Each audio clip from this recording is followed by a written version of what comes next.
What do you know about medieval medicine practices? What is fact and what is fiction? The medieval period, often referred to as the Middle Ages, spans roughly from the 5th to the late 15th century. This era, characterized by feudalism, the rise of monasticism, and significant socio-political changes, also saw the development of medical practices that were deeply rooted in the philosophies and cultural beliefs of the time. The popular image of medieval medicine is often one of ignorance, superstition, and rudimentary practices. However, while some aspects of medieval medicine were indeed based on now discredited theories, the era also witnessed notable advancements in practices that laid the foundation for modern medicine. This essay explores the realities and misconceptions of medieval medicine, contrasting the factual practices with common fictional portrayals. The foundation of medieval medicine. The foundation of medieval medicine was heavily influenced by the writings of ancient Greek and Roman physicians, particularly Hippocrates and Galen. Their works were rediscovered and translated into Latin during the medieval period, forming the basis of medical education in medieval Europe. The theory of the four humors, blood, phlegm, yellow bile, and black bile, proposed by Hippocrates and later expanded by Galen, dominated medical thought. According to this theory, the balance of these humors in the body determined a person's health and temperament. Treatments often aimed at restoring this balance through various means, such as bloodletting, diet, and purging. Fact: the four humors theory was central to medieval medical practice. Physicians believed that illness resulted from an imbalance of these humors and sought to restore balance through specific treatments. Fiction: a common misconception is that medieval medicine was entirely unscientific and based purely on superstition. While some treatments were indeed based on folklore and superstition, many medieval medical practices were grounded in the scientific knowledge available at the time, albeit limited and sometimes misguided by modern standards. Medical education and practitioners. During the medieval period, medical education was primarily conducted in universities and monastic schools. The University of Salerno, often cited as the first medical school in medieval Europe, became a center for medical teaching and scholarship. Texts such as the Articella served as key medical textbooks, compiling knowledge from various ancient sources. Physicians were generally well educated, often requiring a university degree to practice. However, not all medical practitioners were formally trained. The medical landscape included barber surgeons, apothecaries, and folk healers, each serving different roles in society. Fact: there was a structured system of medical education and licensing for physicians in medieval Europe. Universities played a significant role in disseminating medical knowledge, and physicians often held a respected status in society.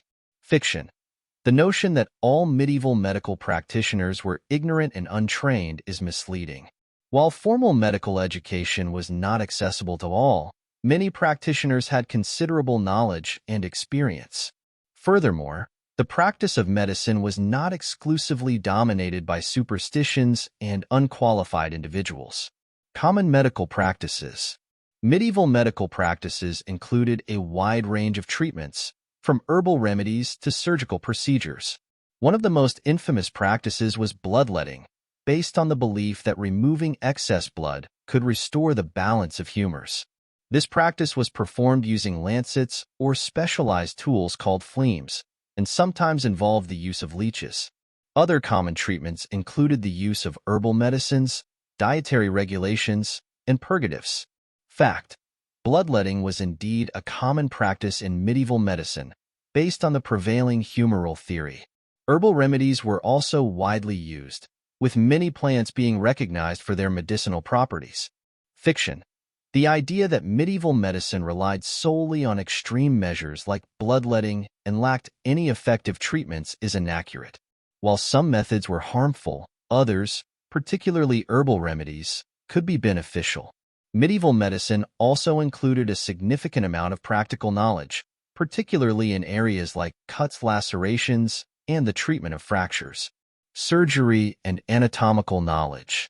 Surgery in the medieval period was generally considered a last resort due to the risks involved and the limited knowledge of human anatomy. However, there were notable surgical practices and advancements. Surgeons, who were often distinct from university-trained physicians, performed procedures such as trepanation, drilling into the skull to treat head injuries or neurological conditions, amputation, and the removal of bladder stones.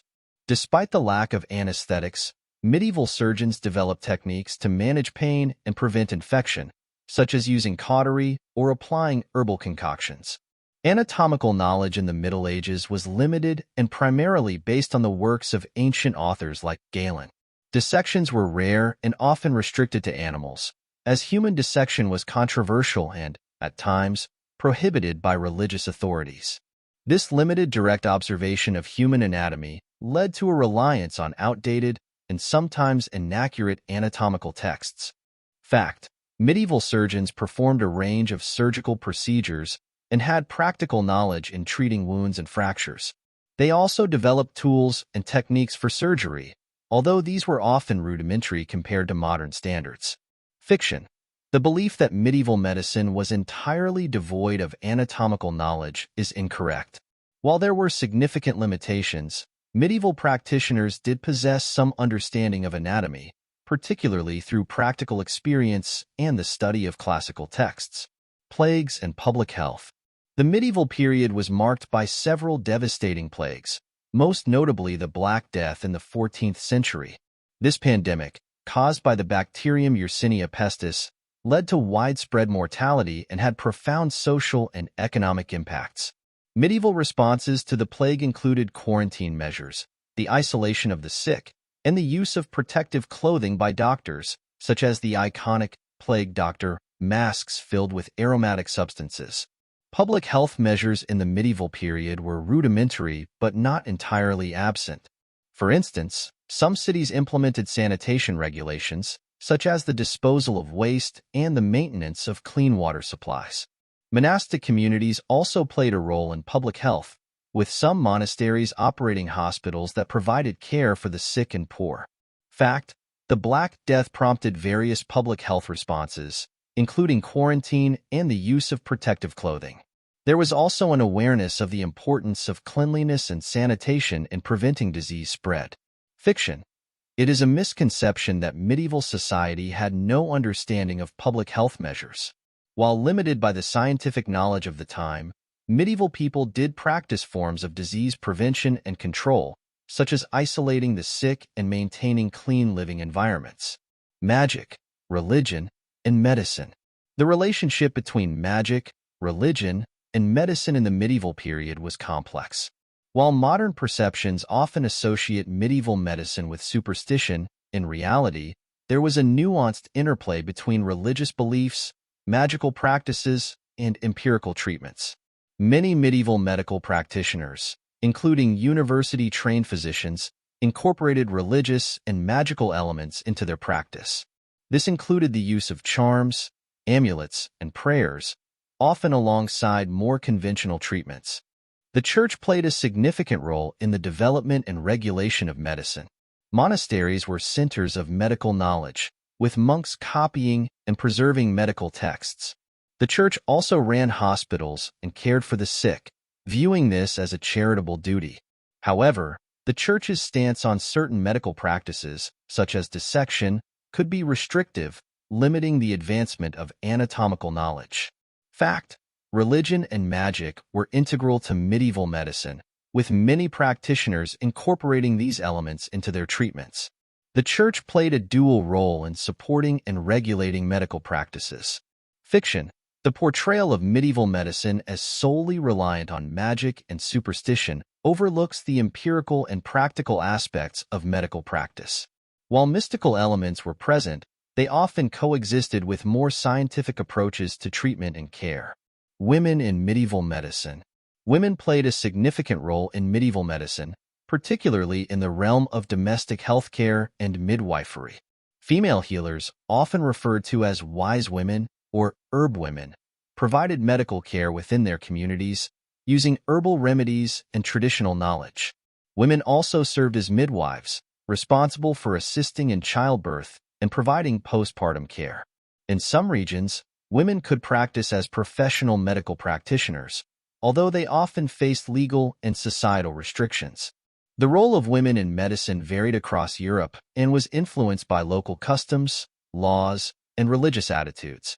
In some areas, women were allowed to train as physicians or surgeons, while in others, they were restricted to roles that were considered extensions of their domestic duties. The medical knowledge of women healers was often transmitted orally and through apprenticeship, rather than through formal education. Fact: women were active participants in medieval medicine, particularly in the areas of midwifery and herbalism. They provided essential healthcare services within their communities. Fiction: the belief that women were entirely excluded from the practice of medicine in the medieval period is incorrect. While they faced restrictions, women played a crucial role in healthcare, and their contributions were significant, particularly in the areas of midwifery and herbal medicine. Influences and legacy. Medieval medicine was influenced by a wide range of sources, including ancient Greek and Roman texts, Arabic medical knowledge, and local folk traditions. The translation of Arabic medical texts into Latin during the medieval period introduced European practitioners to advanced medical theories and practices, such as those of Avicenna and Al-Razi. These texts provided new insights into anatomy, pharmacology, and surgery, significantly enriching medieval medical knowledge. The legacy of medieval medicine is complex. While many medieval medical theories and practices have been discredited, the period also laid important foundations for the development of modern medicine. The establishment of medical schools, the professionalization of medical practice, and the preservation and transmission of classical medical knowledge were all significant achievements of the medieval period. The influence of medieval medicine extended beyond Europe. The Crusades facilitated the exchange of medical knowledge between the East and West, introducing Europeans to new medical practices and ideas. This exchange of knowledge contributed to the broader development of medical science and helped to shape the Renaissance and the subsequent scientific revolution. Fact: medieval medicine was influenced by a diverse range of sources and contributed to the development of modern medical practices. The period saw significant advancements in medical education, surgery, and pharmacology. Fiction: the portrayal of medieval medicine as entirely backward and unscientific overlooks the era's contributions to the history of medicine. While some practices were based on now discredited theories, medieval medicine also included empirical knowledge and practical treatments that were effective for their time. Conclusion: the study of medieval medicine reveals a complex and multifaceted picture. While the period was characterized by beliefs and practices that may seem primitive by modern standards, it also saw the development of significant medical knowledge and practices. The era's medical practitioners, whether university-trained physicians, barber surgeons, or wise women, contributed to the care and treatment of the sick with the tools and knowledge available to them. The legacy of medieval medicine is evident in the continued use of herbal remedies, the structure of medical education, and the professionalization of the medical field. It serves as a reminder that the history of medicine is a continuous journey, marked by both breakthroughs and misconceptions. Understanding medieval medicine requires an appreciation of the context in which it developed and the limitations and challenges faced by practitioners of the time.